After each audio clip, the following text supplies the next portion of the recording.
I think it's so easy to give ourselves a hard time, and funnily enough, when you write down things that have happened, you do actually find a scrap of compassion for your younger self and think, oh, well, you know, I was doing my best. Perhaps I'm not the biggest idiot on this planet.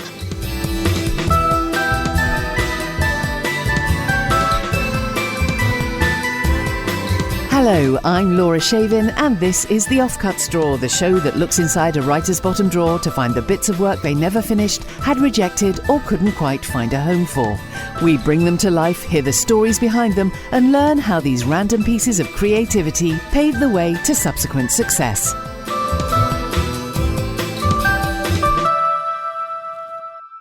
My guest this week is multi-award-winning comedy and drama writer Georgia Pritchett, whose US credits include HBO's Succession, Veep and Avenue 5, and in the UK she's written on The Thick of It, Not Going Out, Have I Got News for You, Smack the Pony, and that list doesn't even touch the sides of her achievements. She is showrunner for the new Will Ferrell Paul Rudd series, The Shrink Next Door, which is just launched on Apple TV, and her memoir, My Mess is a Bit of a Life, was published this summer. Her offcuts are a mixed bunch, reflecting only a small part of her prolific output, and I will say this is the most musical edition of the show we've ever done. On the day I talked to Georgia, it was her son's 13th birthday, so we started by discussing the various challenges of having teenage sons. Do you find that your boys are in any way impressed by anything that you do from a work perspective? No, never. Never. But you're involved in some of the coolest projects on the planet. Surely they might have given you credit for it, no? No. I mean, maybe if I was a YouTuber, they would be impressed, but no. I mean, TV's old hat. Oh, really? That's for boomers. Oh, right, yes. I'm not sure. Are we boomers? I don't think we are. I think we're too young to be boomers, aren't we? I think I'm right on the cusp of boom and whatever the one is after Generation X. Right, yeah. Because Succession is so cool. How can they not be impressed with that? Well, they've never seen that. Yes, it might be a bit rude for them. Oh, I see. Yeah, they're quite prim still. How did you manage that? I don't know. By being emotionally stunted myself and passing that on successfully to my children. Well, congratulations. That's an excellent tactic. I wish I'd thought of that myself.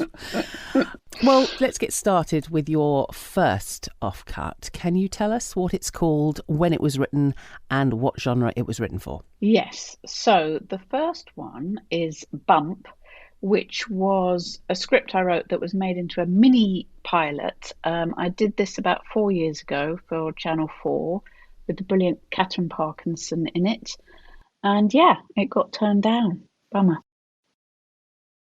Interior motel diner, afternoon. Charlie and Gemma are eating in a grim-looking diner. I'm just saying, we mustn't count our chickens before they've been artificially inseminated. It might be better to think of this as a holiday.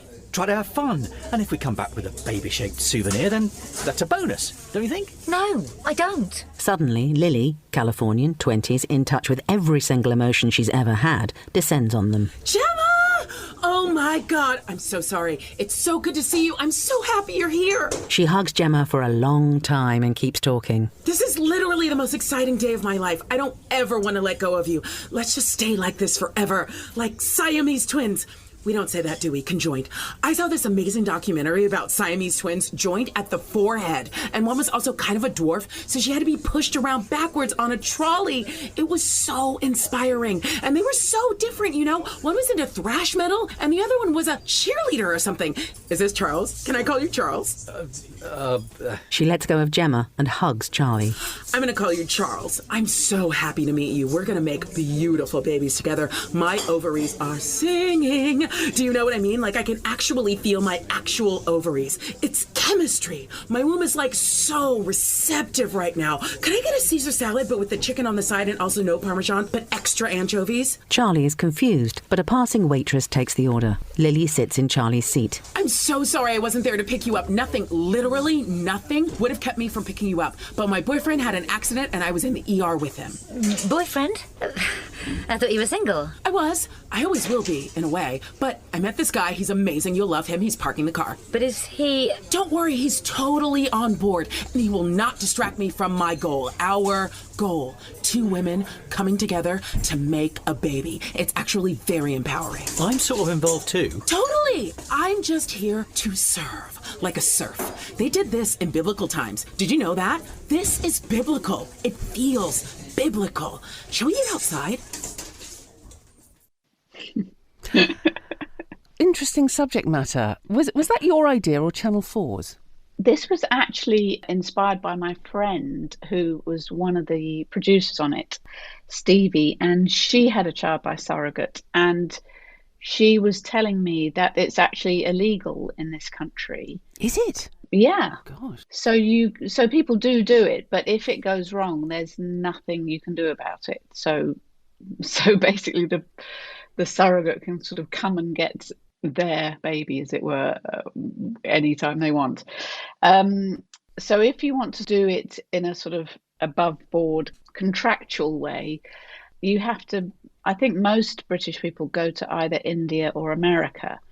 And so this really fascinated me, because I sort of had some trouble having children and understood the kind of madness you can go into when you want something so much and biology won't cooperate. And then also because I've spent a lot of the last 8 years in the States for work, I was very aware of the cultural differences and thought it would be interesting. So it's legal in America then, definitely? Yeah, it's legal in America. And so quite often British people go there. And I just thought it was kind of like a funny area for a comedy, but also with, you can't really get higher stakes than a human life. So that seemed like a good subject. And you said, as you introduced it, that Catherine Parkinson was in the pilot that got made. Yeah. And I believe the other English performer was Adil Akhtar, is that right? Yeah, he's great. Yeah, Adil Akhtar. And then the American surrogate was Amber Tamblyn, who was brilliant. So was the whole series going to take place in America, or were they going to come back and be pregnant or expecting over here? They were going to stay in America for the first season, yeah. And so, yeah, it's pretty traditional sort of ideas, but, fish out of water. And although in that scene it could have sounded like I was being a bit hard on Americans, that actually it comes from a place, I think, really of being a sort of classic repressed British middle class person and then suddenly being exposed to all these Americans who are so emotionally eloquent and good at expressing all their emotions. And actually, I think I'm a bit harder actually on the British people than I am on the Americans, because I sort of love just how open they are. I'm terrified by it, and I kind of love it as well. So the entire cast, apart from those two, would be American, and it would be set in America. So sort of like Episodes, the Matt LeBlanc one. Yeah, that sort of yeah, feel. Exactly. Yeah, or Catastrophe, but in America, right. As it were. Yeah. Right. And had you planned like a 4-season arc, or is it just because presumably at some point the baby has to be born, and then what happens? Yeah. Well, I had various incredibly ambitious ideas. A whole family tree, generations. Yes.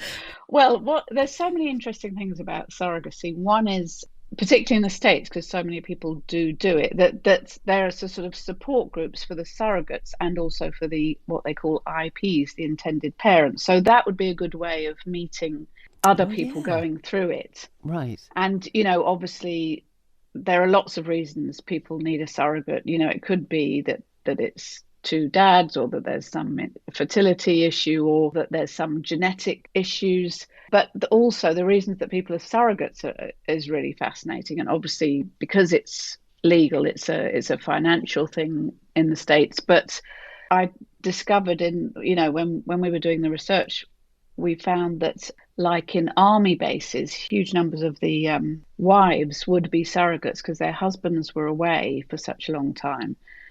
And you mean like it gave them something to do? Well, it sort of gave them something to do without them having to get a job, because they move around so much. It's hard for them to get jobs.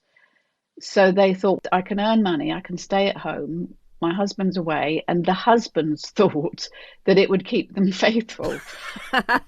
So I had this whole idea that the first series is this first baby, and there's we worked out all these kind of ups and downs that this couple go through with their surrogates. And then we thought that the second season, there was sort of an option of either sort of doing it again with a completely different surrogate, or the surrogate coming to England, kind of better the devil you know kind of thing. Or there's another option where you sort of follow all the surrogates you've met in the support group and all the intended parents you've met in their support group and sort of follow lots of little stories. But yeah, it's one of those ones where I still think, that's a fun idea. And well, it's got so much potential, the way you've just explained it. I'm thinking, I could totally see that. Now, I was going to ask you, because the transatlantic cast there reflects sort of on your career, I suppose, because I know you started in British comedy and you had been transported to America to work on things like Veep and Avenue 5 more recently, the last 8 years. And of course, Succession. Was that a move you planned? Had you always thought, what I'd really like to do is write for American comedies, because they are rather good? No, I mean, it didn't ever occur to me that that was a possibility. I thought I'd be at home in my pajamas for my entire career. And so I did the thick of it with Armando, which was a wonderful experience. And then he, of course, did the American version, to put it crudely, which was called Veep. Yeah. And so I got to work on that, and that was just so exciting. I couldn't believe that I was working on an American show. And you were actually in America when you were writing it? No, we were all here. Yeah, for the first 4 seasons of Veep, it was all British writers, all writing from home.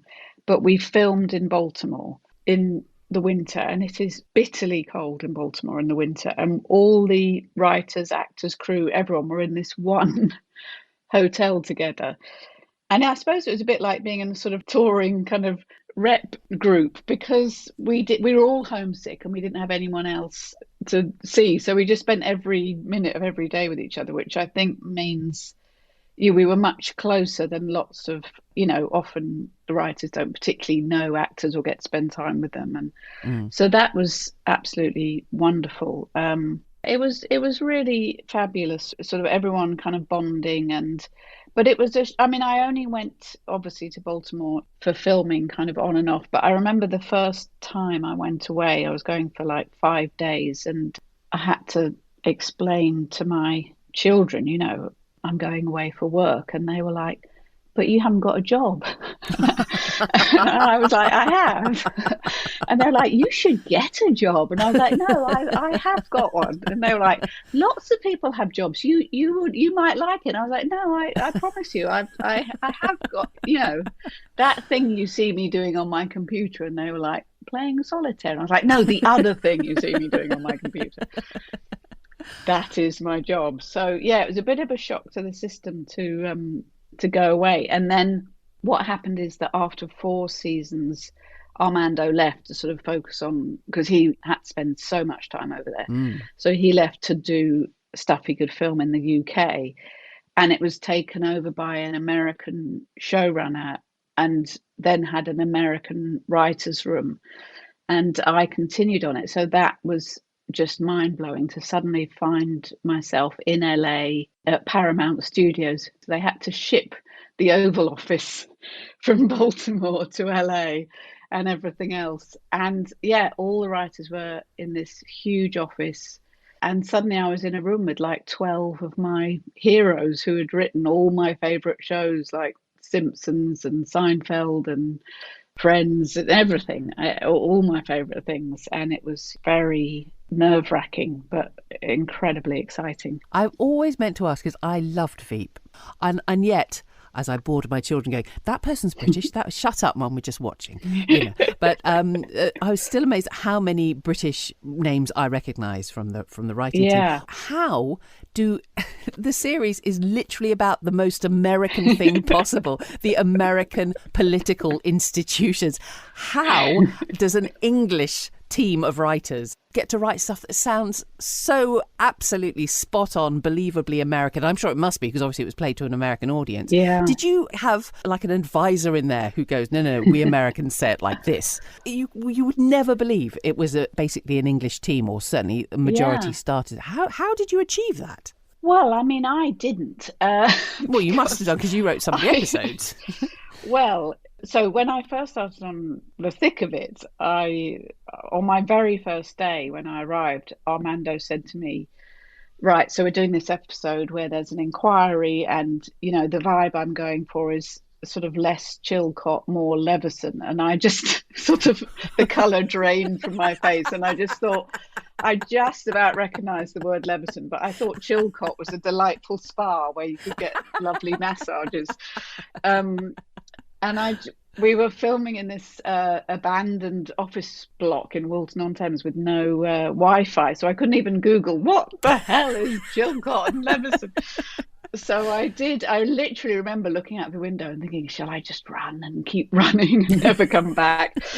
But I just thought, okay, well, I understand the word inquiry, and I understand that would be frightening for these characters, and I'm frightened, so I can channel that into it, channel the fear and terror. So what started as like living an anxiety dream actually ended as a really nice experience, because I thought, well, all the characters will be scared, but also they'll all be lying, and I think you often get to a character's truth when you write them lying. Oh. So this is a very long way of saying I didn't particularly know about British politics. So the fact that I didn't know about American politics was fine. And somehow Armando just knows everything about American politics. So he kept us on the straight and narrow. Of course, we did have consultants. I think, Armando and then the other showrunner who took over, Dave Mandel, who was a politics expert, they did know what they were doing, thank God. But I thought we were making it up. I thought we were exaggerating wildly. And then I had this insane experience where I had the opportunity to go to the White House when Obama was president. And what was terrifying was walking around the West Wing and everyone saying, oh my God, it's so accurate, it's so accurate. And you sort of think, no, but I don't want it to be. I want it to be wildly exaggerated. This is horrifying. I'm not surprised that they would have said that, actually. I mean, it is a little bit terrifying when you think that someone like Selena could have her finger on the... Well, it would have been terrifying until Donald Trump came along, obviously. There's a whole new level of terror now. Yeah, that's, it's not the worst thing he did, but he did put an end to Veep because... It's not the worst thing he did. No, that's true. But, our fictional president was sort of venal and ruthless and selfish and monstrous and horrible and a liar, but she had a sense of shame and she was punished if she did something wrong. And suddenly overnight both those things seemed incredibly twee and old-fashioned, and we sort of had to hang up our pens and say, well, yeah, life has trumped us, literally. We better stop this because we seem out of date, literally. A bit tame overnight. by comparison to reality. Exactly, yeah. On that depressing note. Well, let's move on and have another off-cut. Tell us about this one. Well, this is a piece of recorder music I wrote when I was about 6 or 7, which was published as Georgia's tune.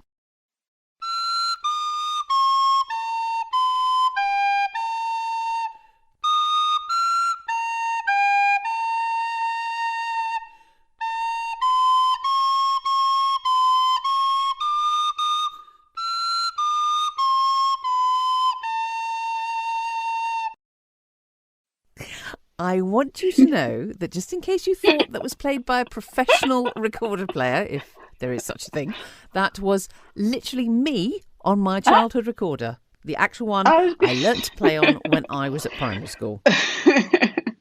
That's excellent. Were you literally doing it just then? Yes. Well, no, I recorded it because I could have cocked it up. Or are you basically implying that I could have put better production on it or something? It was quite loud. I thought you just sort of casually just pulled out your recorder and just done it live in a sort of exciting MTV Unplugged way. Oh, good God, no. So tell us about Georgia's tune.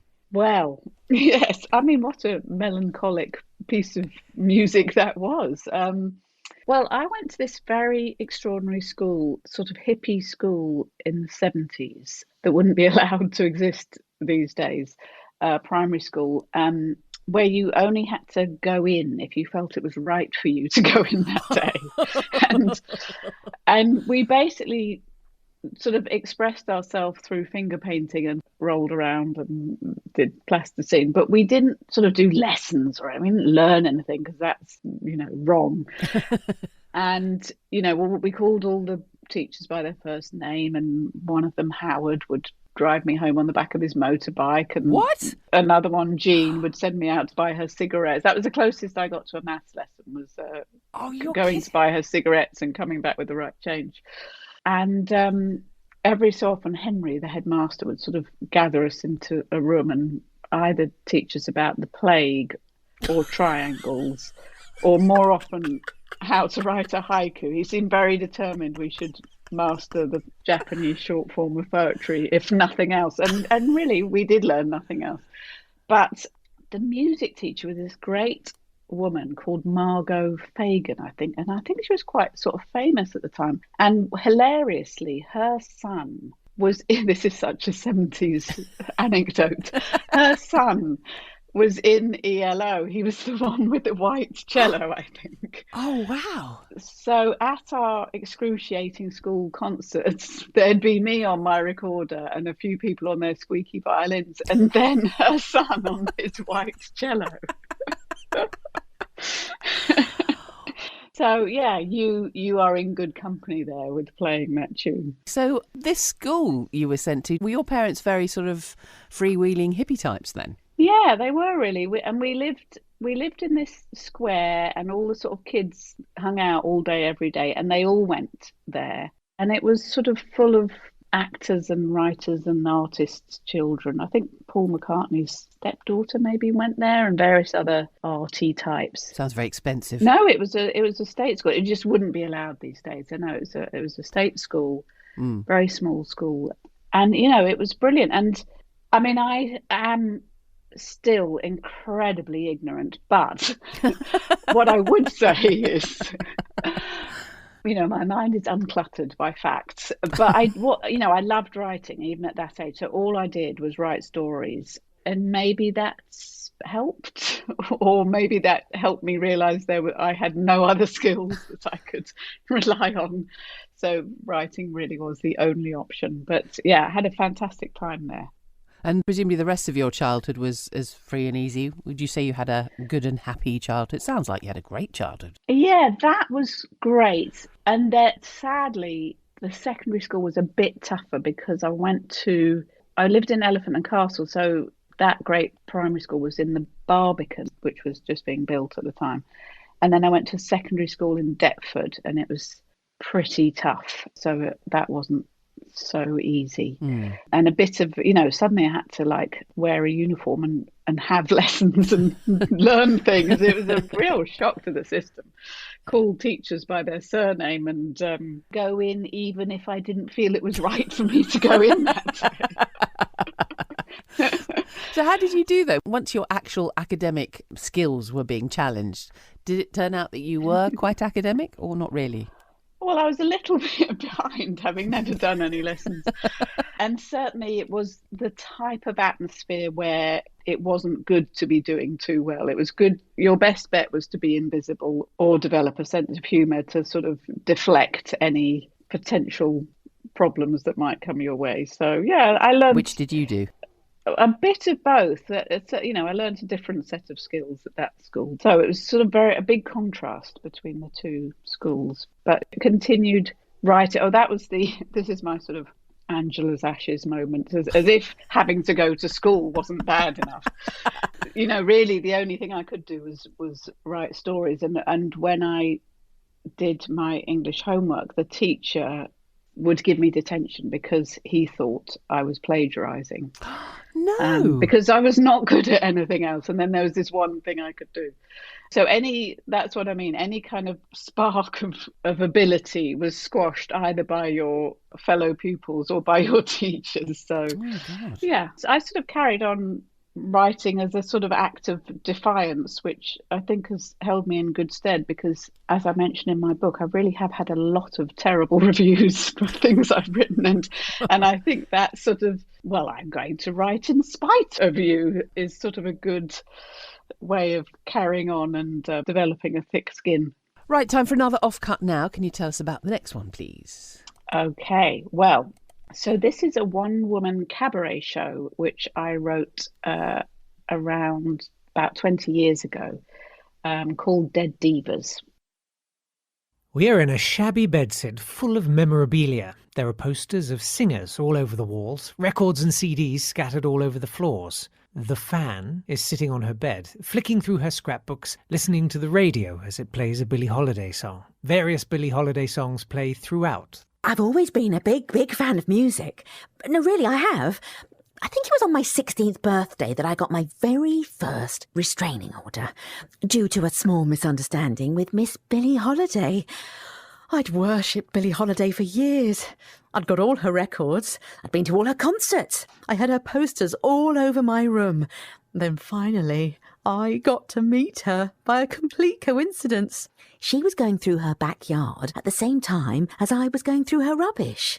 I didn't stick around for long. She was a big girl, over 200 pounds by the time she was 18, and I was 8 stone in my stocking feet, 10 stone with my shoes on. I felt like Billie completely understood me. I've spent some time in institutions, and so had Billie. When she was 10, she was sent away to a Catholic institution for wayward girls. Later, when working as a prostitute, she was sent to jail for refusing to have sex with a client. Then she got banged up a 3rd time for heroin possession. It was at this point that I hatched a brilliant plan for spending more time with my idol, commit a crime, and become her cellmate. The very next morning, I held up my local bank.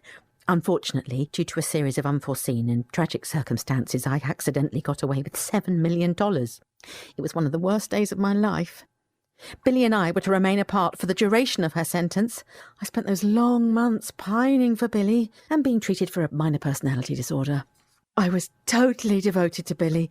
I'll never forget the day that I had Billie Holiday Forever tattooed on my arm, because that was the day she died. She was 44. I was inconsolable. No one could ever replace Billie. Nobody. Except perhaps the little girl from Little Rock. The Marilyn Monroe song Little Girl from Little Rock runs under the next dialogue. Marilyn Monroe. Norma Jean. The candle in the wind. Who could not love her? The whole world loved her, but not as much as I did. I loved her the most. Yes, I did. She was everything I wanted to be. Beautiful, sexy, and only on 13 different types of tranquilizer. Was any of this based on truth, as in, obviously not the psychopathically extreme behaviour, but, I mean, the obsession or at least the fandom? Were you that sort of a person? I mean, I was very into Adamant as a teenager. Not quite the same thing. I think I just realised that 7 women singers that I liked had died very young. Right. So I'm trying to remember my own script now. So it was Billie Holiday, Marilyn Monroe, Patsy Cline, Alma Cogan, Mama Cass, Janis Joplin, and Karen Carpenter. Oh, yes. And I just had this idea that there was this sort of unfortunate stalker who kept losing her idols, and then at the end there's a sort of twist where it's suggested that she's unwittingly contributed to each of their deaths. That's a brilliant idea. Oh God, that's such a good idea. So yeah, it just seemed like, I don't know, I think I was perhaps had experienced a bit of unrequited love and thought that was a sort of good vehicle, and also a great opportunity to have some fantastic songs in it. So yes, so you get a sort of 2 or 3 songs of each of these incredible women, and I just thought it was an interesting way to comment on stardom and how difficult it is to be a famous anyone, but particularly I think a famous woman and particularly, in time gone by. And then also that sort of the kind of poignancy, I think, of when people just become besotted with someone that they will never really meet or get to know, or, I think that's very sad and all too common. But yeah, it was a fun thing to write. So did you write it for yourself at all? I know you're not really No. a performer, but you weren't 20 No. years ago. You had no performing aspirations. No, absolutely no. Gosh, I've gone hot and cold just even thinking about it then. No, it did a few days at the German Street Theatre, and later Tracy Ullman was sort of interested in it because, of course, she's a great singer. But I think there's issues because you're using existing music and Yes, copyright and all that. most of these people are American. Yeah, exactly. But it was interesting because I had written some stand-up then, so it was interesting to sort of do a monologue and create this character. Sorry, you said you'd written some stand-up for yourself? No, for other stand-ups, yeah. Oh, I see, okay. Yeah. Well, so you wrote this 20 years ago. Yeah. At that point, had you been to university? Yes. Oh, yes. So what did you study? Did you do comedy at university at all? No, I didn't. Even if you weren't performing it, writing for anyone else? Or No. I mean, I think I had been writing quite a while by the time I did this. I think I just love writing. So I do it whether someone's asking me to or begging me not to. I just do it, whether someone's paying me or commissioning me, I just do it all the time. And I think that's, you learn so much every time you write something. So that was just something I did. No one wanted me to do it, but I enjoyed it. And, I always knew I wanted to be a writer, but I also knew that I couldn't write novels because I'm no good at prose. I don't know enough adjectives. I hate describing things. I always feel, I don't know what the sunset looked like. You decide. So were you writing plays at this point, or did you go straight to comedy? So I knew I couldn't be a journalist because I don't care about facts, although that's less important these days. So it was actually my mum that pointed out that I had a very irritating habit of sort of watching lots of comedy shows and sketch shows and stand-up and then memorising sort of huge chunks and reciting them in what apparently was quite an annoying way. So that made me think, oh yeah, dialogue, maybe dialogue is the thing. So I started, as so many people did, at Weekending, which was that Radio 4 show that used to be on about the week's news that anyone could send stuff in to. So I guess I started with comedy sketch shows, so that sort of led to Spitting Image and Smith and Jones. And then that sort of led to some stand-ups like Joe Brand and Rory Bremner and Lenny Henry and the lovely Ronnie Corbett. And then that led on to narrative comedy like the sitcoms. So I did write some sort of comedy plays for radio. But yeah, I've always enjoyed cabaret shows and musicals, so I just thought I'd have a go.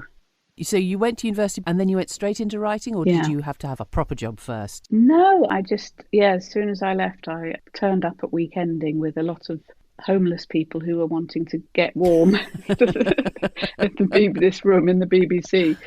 And yes, I managed, after a few weeks, I sold a joke for £8 and I never looked back. So, yeah. That's your origin story, and a very fine one it is is too. Okay, let's have your next offcut now. What's this one? Well, this is possibly a terrible mistake, and I certainly haven't finished. This is called Gay for the Stay, which is a rap musical I started to write, because obviously that's what I should be doing. I started this in about 2016 and have yet to finish it. And it's basically, my idea was private lives, but in a all men's prison. So instead of it being two couples, it's two sort of previous roommates, and they'd had relationships. There's a phrase called Gay for the Stay, where you have romantic relationships with another man for as long as you're in prison. So yeah, that was the premise of this piece. Know what I've learned from spending 15 years surrounded by thousands of men? They talk about their balls a lot. He's got balls. He hasn't got balls. He's got big balls. He needs to grow a pair. Balls, balls, balls, balls. They have done a great PR job on balls. Because you know what else I know? Balls aren't so great. Little shriveled specimens dangling around doing nothing. And if you kick them not even that hard, you can paralyze a man for an hour. I have made a man vomit by kicking him in the balls. I have made a man faint by kicking him in the balls. Balls are ugly, they're tiny, and they're useless. If women had balls, we would not talk about them all the time. We probably wouldn't even mention them. We'd be too embarrassed. We try to iron the creases out. But men, they talk about them all the time with pride. When I hear a man say, grow a pair, I think, don't bother. Grow a womb instead. Grow something useful. Grow something impressive. Grow something miraculous. You think you're hard, man? Give birth, motherfucker. Until you can do that, shut the fuck up about your teeny tiny, scraggy, shrunken, withered, wrinkled balls. I feel sorry for your husband. Huh. Don't waste your time. You even got a husband? Yeah, I got one. 5 more years till we can split. 5 more years of all his shit. 5 more years till I can quit. I don't know if I'll make it. I lie, stare, sit, wait, I eat, sleep, shit, wait, I sit, stare, eat, wait, wait to reach that distant date. 15 years till the house is paid, every penny I ever made, watching as the place decayed, wondering why I ever stayed. 10 years, 20 years, 30 years, life. 20 years till I retire, 20 years in this hellfire, trapped behind all this barbed wire, sure I'll die in this shit-filled mire. I lie, stare, sit, wait, I eat, sleep, shit, wait, I sit, stare, eat, wait, wait to reach that distant date. 10 years, 20 years, 30 years, life.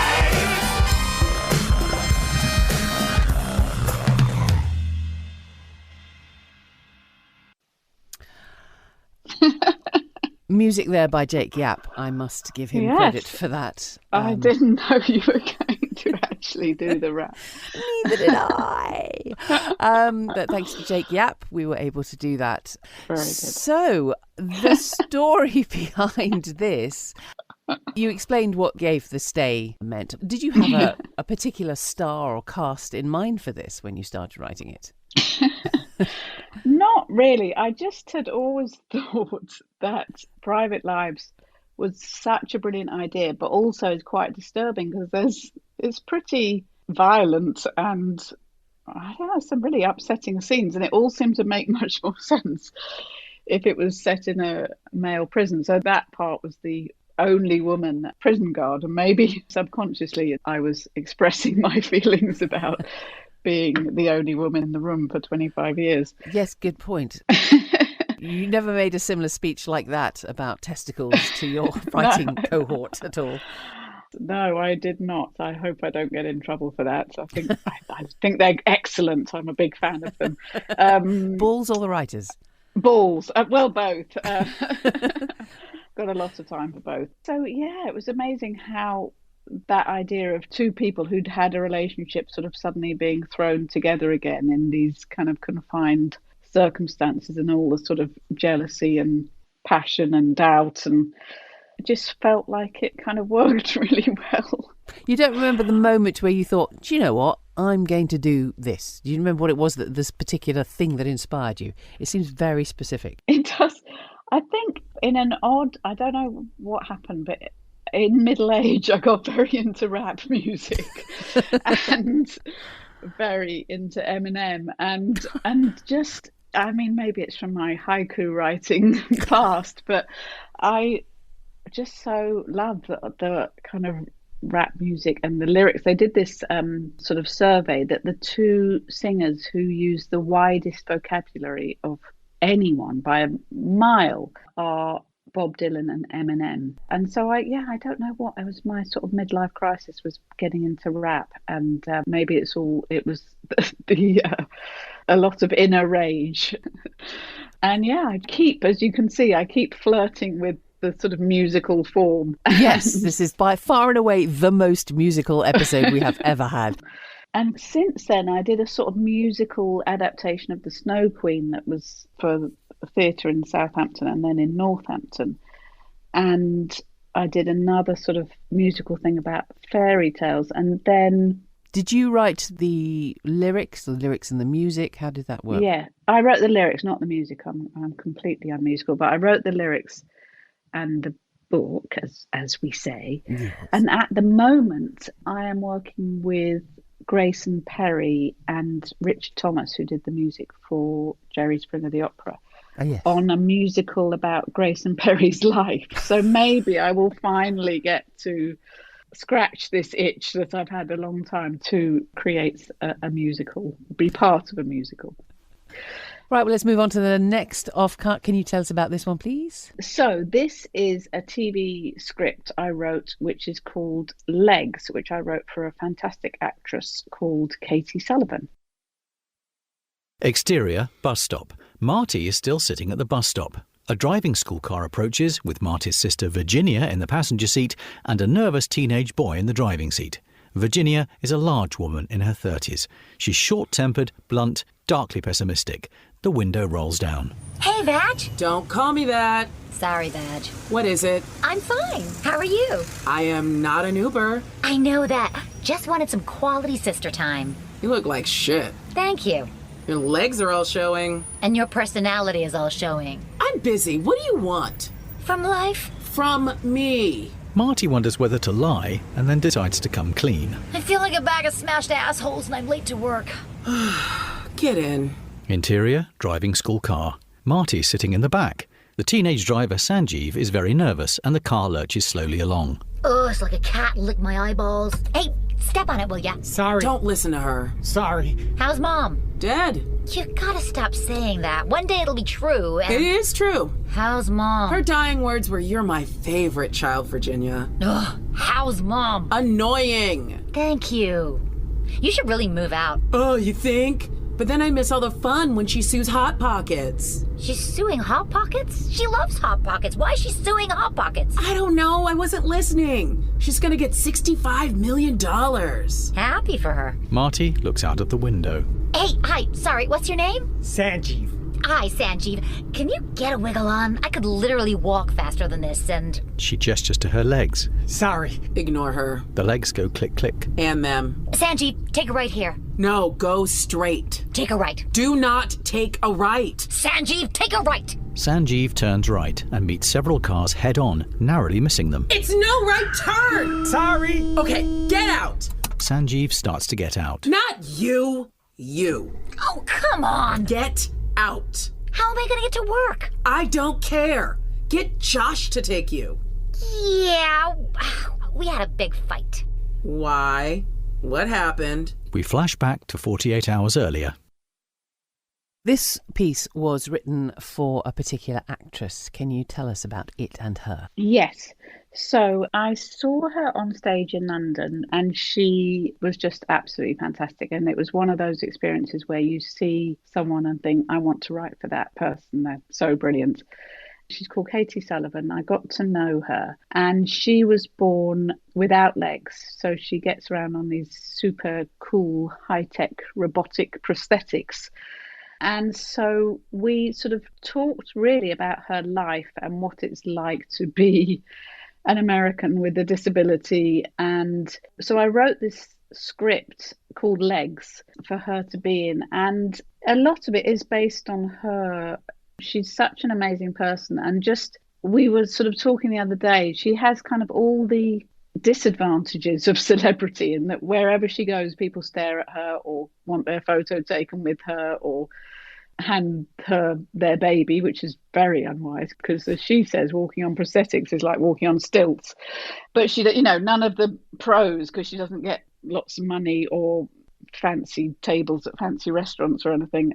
And also it's very difficult financially to have a disability in America. And well, I mean, there's so many aspects to this show. And one of the sort of sweetest things, which is based on Katie, is that she has this huge collection of shoes. She absolutely loves shoes as sort of works of art. So she collects beautiful shoes and she's trying to get prosthetic legs designed so they can cope with wearing amazing shoes, because generally speaking, they come with a shoe attached, or you just have to wear very sort of basic shoes.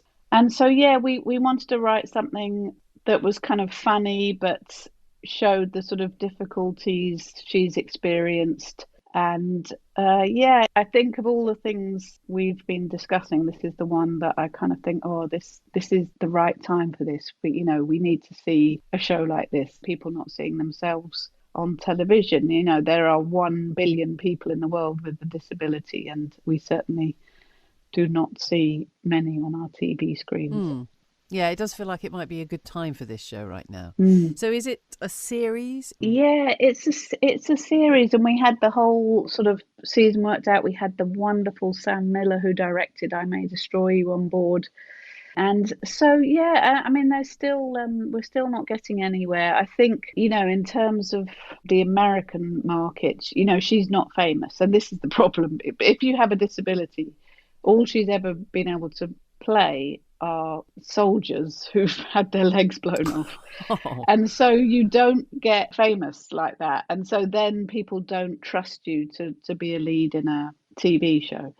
So yeah, we're still trying, because I think it would be a great show, her and her sister, and there's this great mum character, and really taking a pretty honest look at what it's like in the States these days, with all those issues that we've been discussing. But funny, really funny, because she's so funny. Well, it's certainly not a story that we've seen a sitcom cover before, so but this is set in America, starring a specific American actress, and presumably will be cast with other American actors. So are you now working mainly in America now? Have you sort of moved over to America? Because apart from Succession, you're also the showrunner on a brand new series called The Shrink Next Door, which has a spectacularly high-profile, impressive cast, including Will Ferrell and Paul Rudd. Yes, Will Ferrell and Paul Rudd, and the marvellous Kathryn Hahn.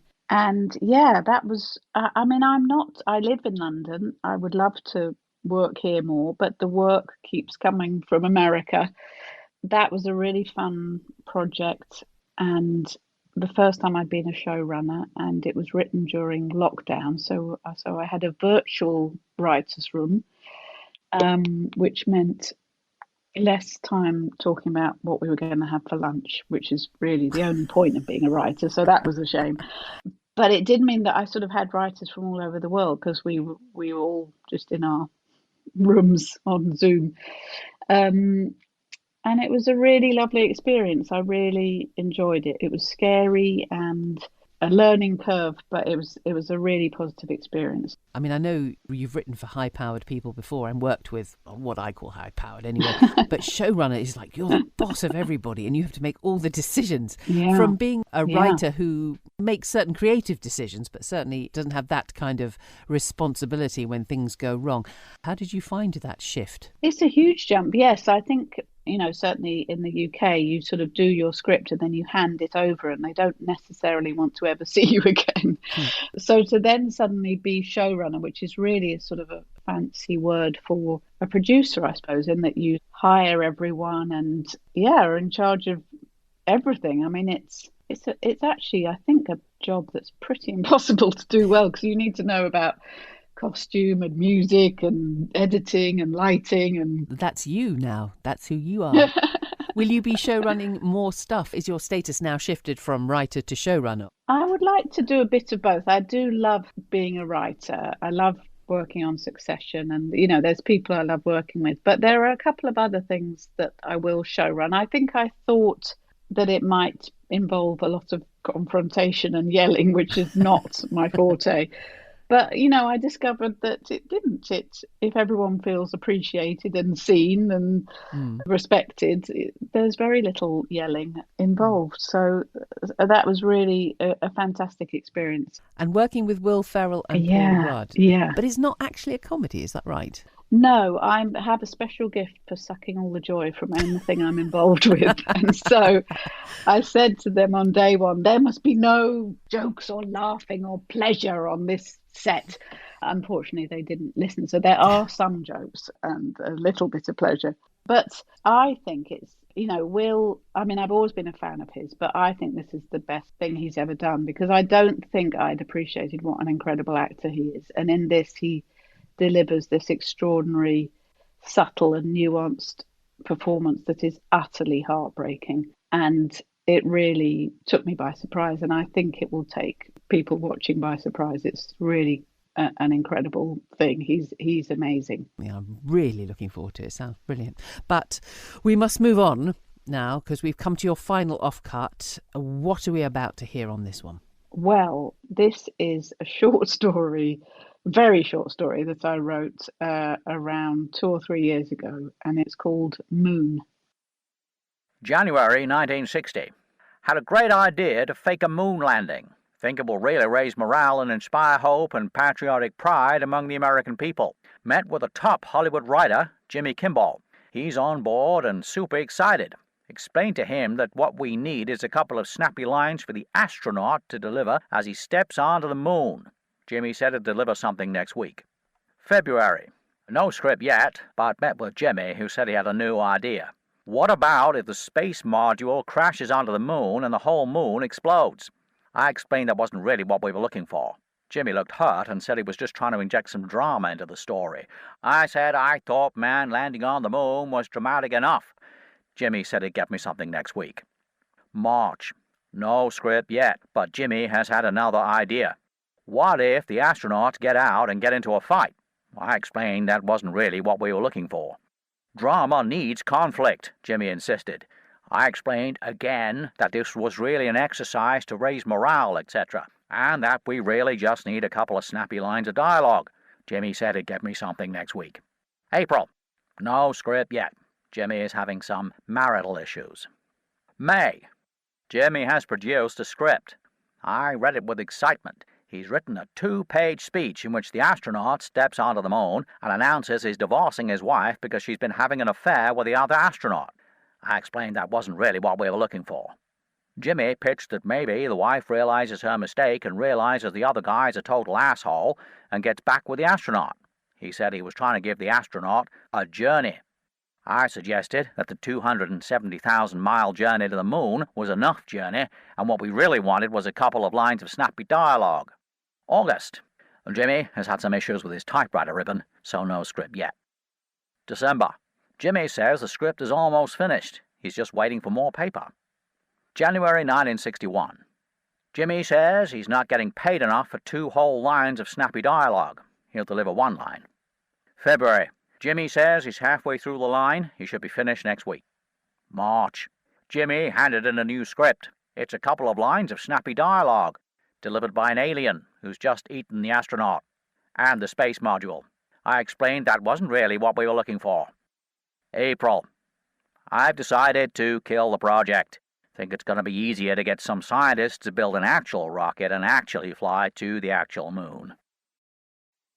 That was our impression of JFK. For Yes. anybody who wondered why he spoke like that. I should have said at the top, it's JFK's diary. So yes, a little dig at writers there, a little bit of Yes. self-loathing creeping out. It actually reminded me of a Bob Newhart sketch, one of those. Have you heard Bob Newhart? Yeah. He does all those phone conversations. Now, this is the only prose that you sent. Yes. I'm not entirely convinced that is actually prose. I know you say it's a short story, but to me it sounds like a comedy sketch. I mean, yeah, performed by doing a JFK thing, like in the style of Bob Newhart.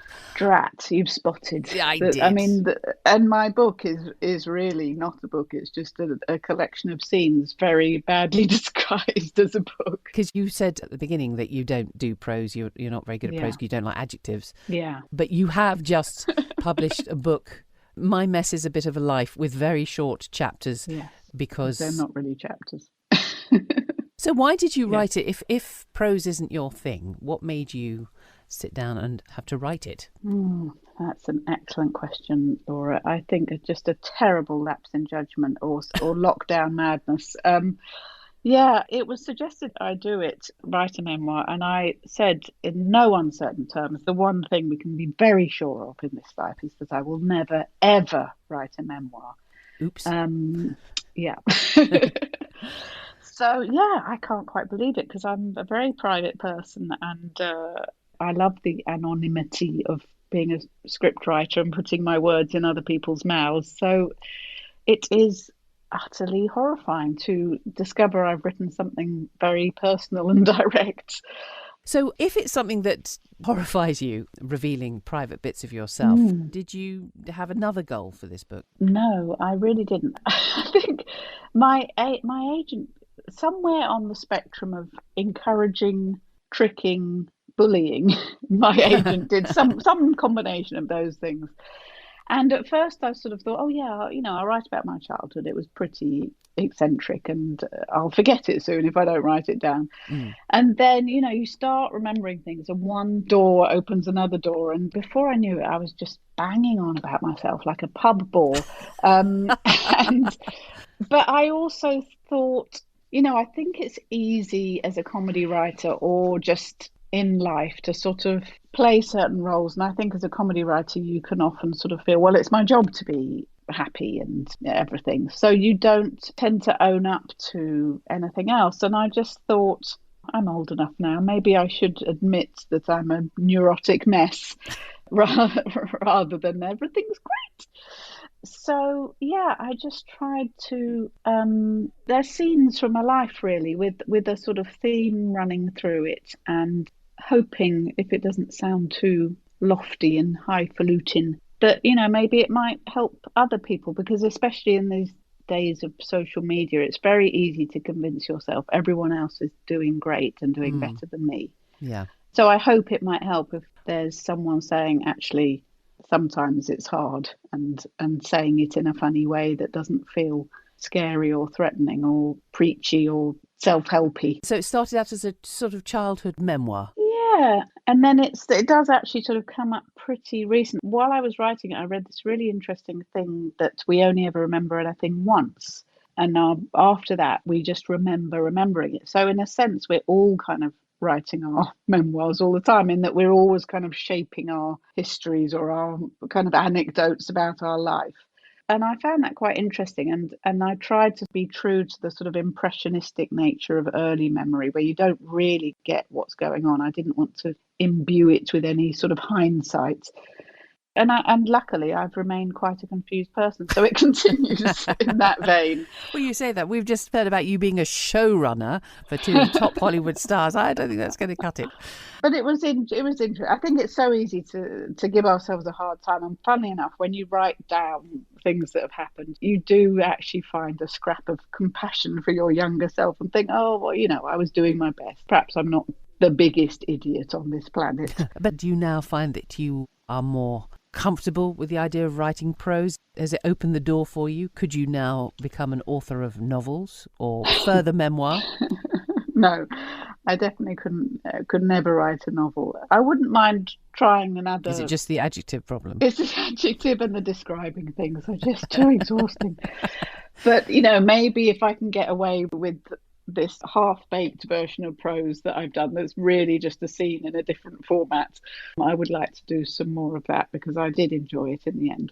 It was really fun to do.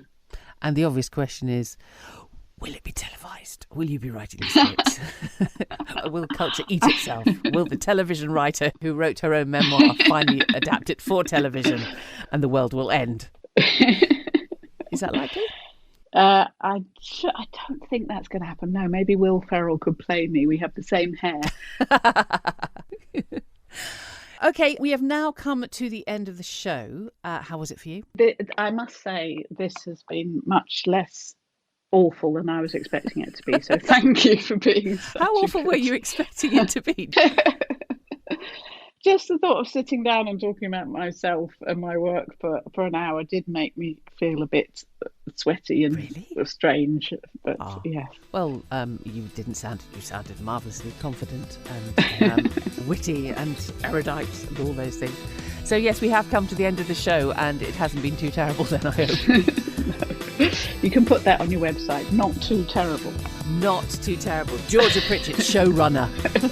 Well, thank you for sharing the contents of your Offcuts drawer with us. Thank you so much. It's been really, really good fun. Brilliant.